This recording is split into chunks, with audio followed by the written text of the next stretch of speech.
Minglava Northern City and Josovare who Janopia Chao Advanced Executive Discount Bluetooth the take operation Bluetooth books are in the Apidom of Pare. The books are reaching Lokema, General YouTube channel, subscribe Lokiba. All the mix with like and share Lokiba, down so bare.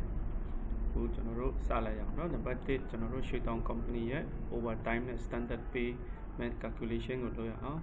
The standard payment got Tanayu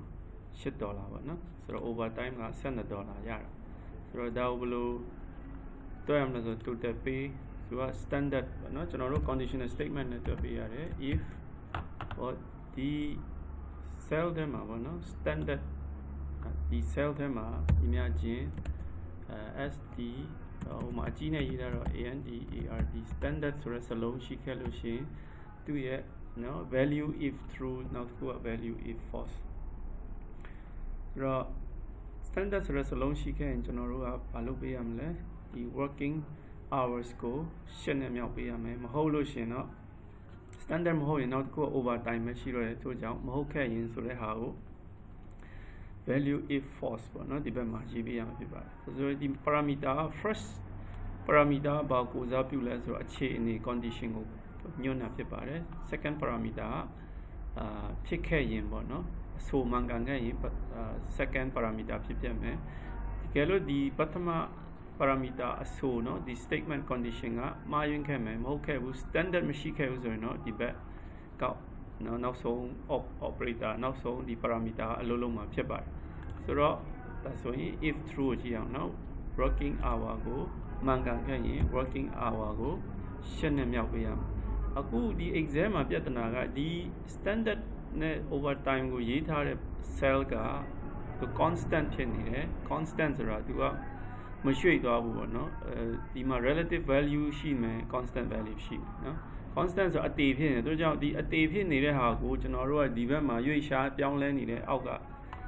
the cell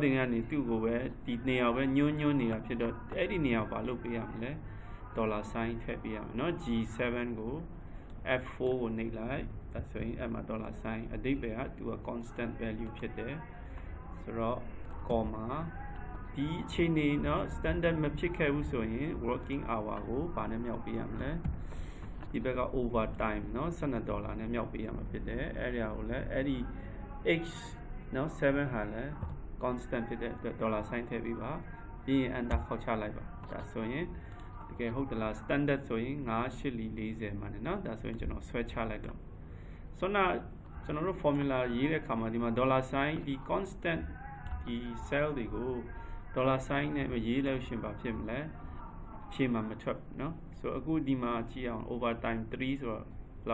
don't suddenly don't okay that's why the general overtime go standard overtime so we the no criteria this the condition now calculation now solve the following problem if the purchase item is more than 100 calculate the items which with discount rate else now calculate the item with a normal price the where item discount okay that's why if now the product item they are joined discount no true value got discounted so the product item and now discount no so the constant cell to F4 B comma product item and now no product item and now so G G so G25 G25 got constant sell ဆိုတော့ dollar sign နဲ့ထည့်ပြီးလိုက်ပါပြီးရင် enter ခောက်ချလိုက်ဆိုရင်ဒါမှနလားကြည့်လိုက်နော်ဆိုရင် product price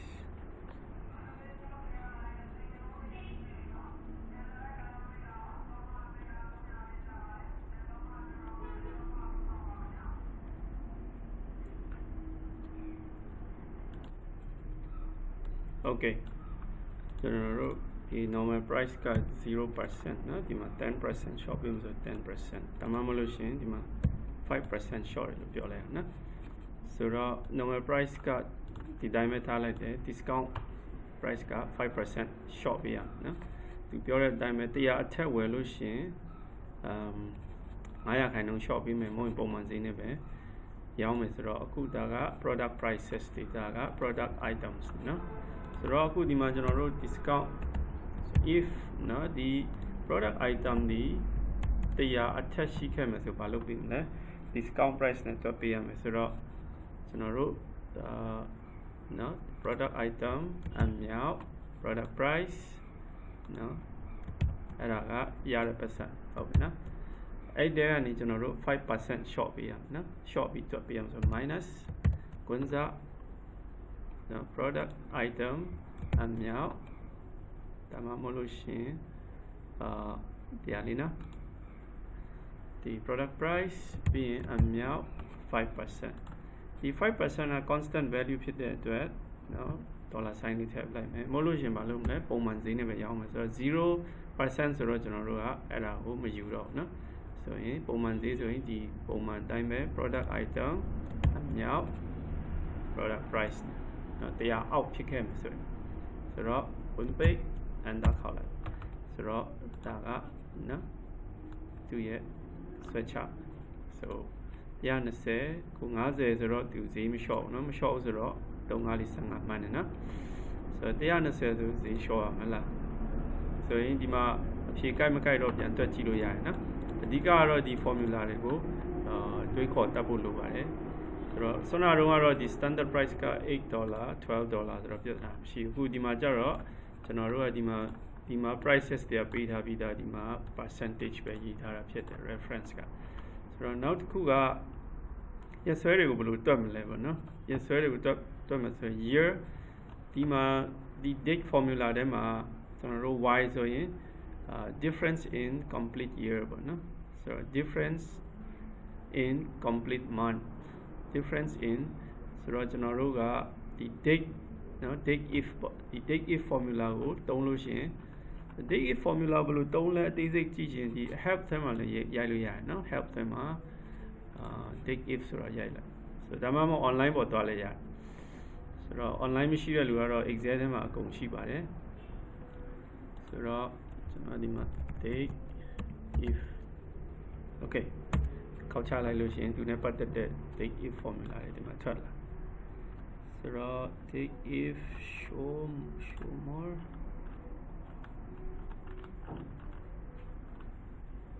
okay different between two date အခုဒီမှာမြင်ရတဲ့အတိုင်းပဲ date if ဒီနော်ဒီမှာဥပမာတွေပေးထားတယ် date if 7 ဒီ okay ဒါဆိုရင်ကျွန်တော်တို့ year ကိုကြည့်အောင်နော်ဒီ join date ကသူက12 May 2019နဲ့ဒီနေ့ဆွဲက14 May နော်2020ပေါ့ဆိုရင်ကျွန်တော်ကညီမချင်းထိုးလိုက်မယ်နော် date if ကွန်စာနော်ဆိုတော့ start date ကဒါ join date comma ပြီးကျွန်တော်လိုချင်တာကခုနှစ်ကိုလိုချင်တယ်ထို့ကြောင့် y ကိုနှိပ်လိုက်ဆိုခုနှစ် name မှာ error ရှိရနော် y အသေး oops d ကြံခဲ့နော်စာလုံးမှာ date if ဆိုတော့ဒါ3နှစ်ချတာပေါ့နော်ဆိုရင်ဆွဲချလိုက်မယ်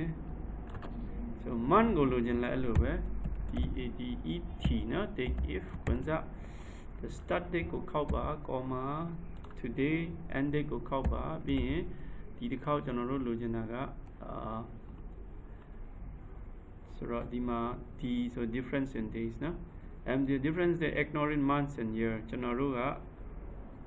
လိုချင်တာက days and year ကိုနော် days and year ကိုဆို YM ကိုရေးလိုက်အောင်နော် ကျွန်တော်ဒီပါခေါ်မလဲyear နဲ့ days ကိုမလို့ချင်တာเนาะဆိုရင်တော့ ym ပြရမယ် difference in months ignoring days and year ဆိုတော့ complete and ခေါက်ချမယ်ဆိုတော့0 month okay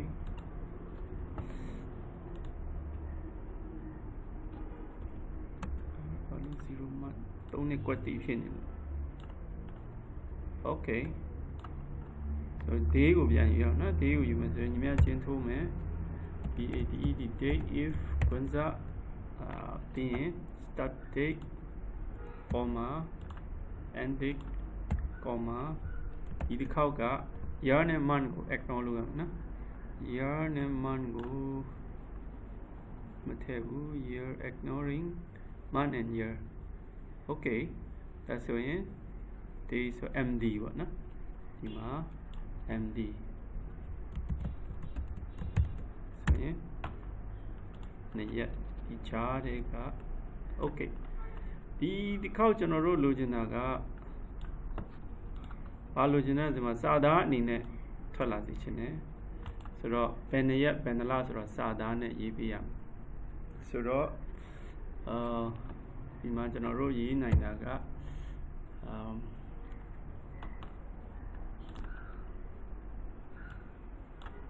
ဒီမှာကျွန်တော်တို့ရေးနိုင်တာက dated if ဘယ်နှစ်ပေါ့နော်ဘယ်နှစ်ဆိုတော့ကိုဒီချင်းလို့ရှင်ကျွန်တော်တို့ start date comma end date comma ခုနှစ်ကိုလိုချင်တယ်ခုနှစ်ကိုလိုချင်တယ်ဆိုတော့ difference is complete year okay ဒါဆိုရင် y ပေါ့အဲ့ဒီမှာ y ဆိုတော့ဒီနေရာမှာဘာထွက်လာမလဲနော်ဒီ n က